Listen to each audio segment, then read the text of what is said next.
हिंदी कहानी चतुर खरगोश और शेर पंचतंत्र की कहानी। किसी घने वन में एक बहुत बड़ा शेर रहता था। वह रोज शिकार पर निकलता और एक ही नहीं, दो नहीं, कई कई जानवरों का काम तमाम कर देता। जंगल के जानवर डरने लगे कि अगर शेर इसी तरह शिकार करता रहा तो एक दिन ऐसा आएगा कि जंगल में कोई भी जानवर नहीं बचेगा। सारे जंगल में सनसनी फैल गई।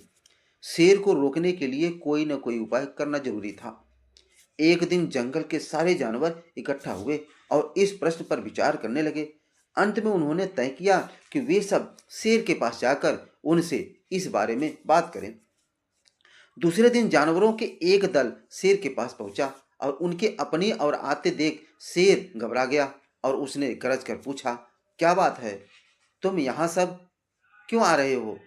जानवर दल के नेता ने कहा, महाराज, हम आपके पास निवेदन करने आए हैं। आप राजा हैं और हम आपकी प्रजा। जब आप शिकार करने निकलते हैं तो बहुत जानवर मार डालते हैं। आप सबको खा भी जाते हैं। इस तरह से हमारी संख्या कम होती जा रही है। अगर ऐसा ही होता रहा तो कुछ ही दिनों में जंगल में आपके सिवाय और कोई भी नहीं बचेगा। प्रजा के बिना राजा भी कैसे रह सकता है? यदि हम सभी मर जाएंगे तो आप भी राजा नहीं रहेंगे। हम चाहते हैं कि आप सदा हमारे राजा बने रहें। आपसे हमारी विनती है कि आप अपने घर पर ही रहा करें। हर रोज स्वयं आपके खाने के लिए एक जानवर भेज दिया करेंगे। इस तरह से राजा और प्रजा दोनों ही चैन से रह सकेंगे। शेर को लगा कि जानवरों की बात में सच्चाई है। उसने पल भर सोचा, फिर बोला, अच्छी बात है, मैं तुम्हारे सुझाव को मान लेता हूँ। लेकिन याद रखना, अगर किसी भी दिन तुमने मेरे खाने के लिए पूरा भोजन नहीं भेजा तो मैं जितने जानवर चाहूंगा मार डालूंगा। जानवरों के पास तो और कोई चारा नहीं, इसलिए उन्होंने शेर की शर्त मान ली और अपने अपने घर चले गए। उस दिन से हर रोज शेर के खाने के लिए एक जानवर भेजा जाने लगा। इसके लिए जंगल में रहने वाले सब जानवरों में से एक एक जानवर बारी बारी से चुना जाता। कुछ दिन बाद खरगोश की बारी भी आ गई। शेर के भोजन के लिए एक नन्हे से खरगोश को चुना गया। वह खरगोश जितना छोटा था उतना ही चतुर भी था। उसने सोचा, बेकार में शेर के हाथों मरना मूर्खता है। अपनी जान बचाने का कोई न कोई तो उपाय अवश्य करना चाहिए और हो सके तो कोई ऐसी तरकीब ढूंढनी चाहिए जिससे सभी को इस मुसीबत से सदा के लिए छुटकारा मिल जाए। आखिर उसने एक तरकीब निकाल ही लिया। खरगोश धीरे धीरे आराम से शेर के घर की ओर चल पड़ा और जब वह शेर के पास पहुंचा तो बहुत देर हो चुकी थी। भूख के मारे शेर का बुरा हाल हो रहा था। जब उसने सिर्फ एक छोटे से खरगोश को अपनी ओर आते देखा तो गुस्से से बौखला उठा और गरज कर बोला, किसने तुम्हें भेजा है? एक तो पिट्ठी जैसे हो और दूसरे इतनी देर से आ रहे हो। जिन बेवकूफों ने तुम्हें भेजा है मैं उन सबको ठीक करूंगा। एक एक का काम तमाम न किया तो मेरा नाम भी शेर नहीं। नन्हे खरगोश ने आदर से जमीन तक झुककर, महाराज, अगर आप कृपा करके मेरी बात सुन लें तो मुझे या और जानवरों को दोष नहीं देंगे। वे तो जानते थे कि एक छोटा सा खरगोश आपके भोजन के लिए पूरा नहीं पड़ेगा, इसलिए उन्होंने 6 खरगोश भेजे थे।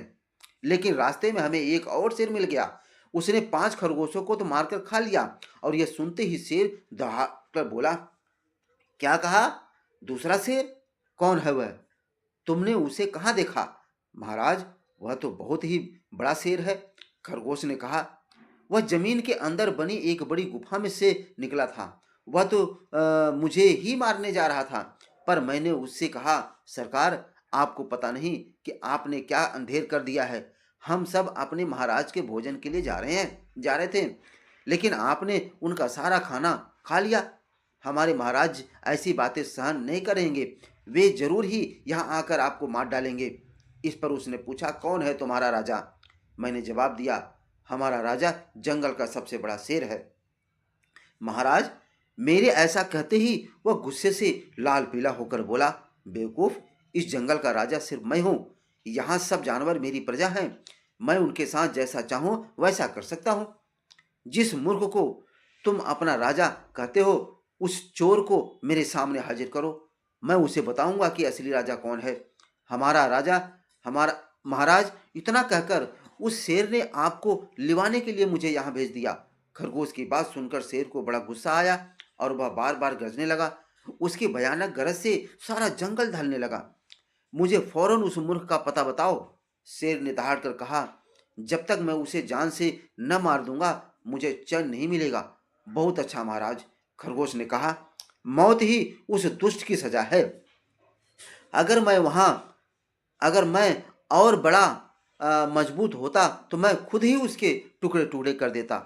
चलो रास्ता दिखाओ, शेर ने कहा। फौरन बताओ किधर चलना है। इधर आइए महाराज, इधर। खरगोश रास्ता दिखाते हुए शेर को एक कुएं के पास ले गया और बोला, महाराज, वह दुष्ट शेर जमीन के नीचे किले में रहता है। जरा सावधान रहिएगा। किले में छुपा दुश्मन खतरनाक होता है। मैं उससे निपट लूंगा। शेर ने कहा, तुम यह बताओ कि वह है कहाँ। पहले जब मैंने उसे देखा था तब तो वह यहीं बाहर खड़ा था। लगता है आपको आता देखकर वह किले में घुस गया। आइए मैं आपको दिखाता हूँ। खरगोश ने कुएं के नजदीक आकर शेर से अंदर झांकने के लिए कहा।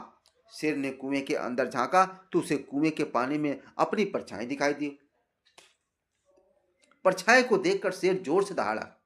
कुएं के अंदर से आती हुई अपने ही दहाड़ने की गूंज सुनकर उसने समझा कि दूसरा शेर भी दहाड़ रहा है। दुश्मन को तुरंत मार डालने के इरादे से वह फौरन कुएं में कूद कूद पड़ा। और कूदते ही पहले तो वह कुएं की दीवार से टकराया, फिर धड़ाम से पानी में गिरा और डूबकर मर गया।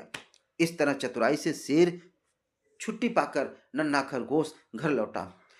उसने जंगल के जानवरों को शेर के मारे जाने की कहानी सुनाई। दुश्मन के मारे जाने की खबर से सारे जंगल में खुशी फैल गई और जंगल के सभी जानवर खरगोश की जय जयकार करने लगे। सीख क्या है दोस्तों? घोर संकट की परिस्थितियों में भी हमें सूझबूझ और चतुराई से काम लेना चाहिए और आखिरी दम तक प्रयास करना चाहिए। सूझबूझ और चतुराई से काम लेकर इस भयंकर संकट से उबर सकते हैं और बड़े से बड़े शक्तिशाली शत्रु को भी पराजित कर सकते हैं। ठीक है दोस्तों,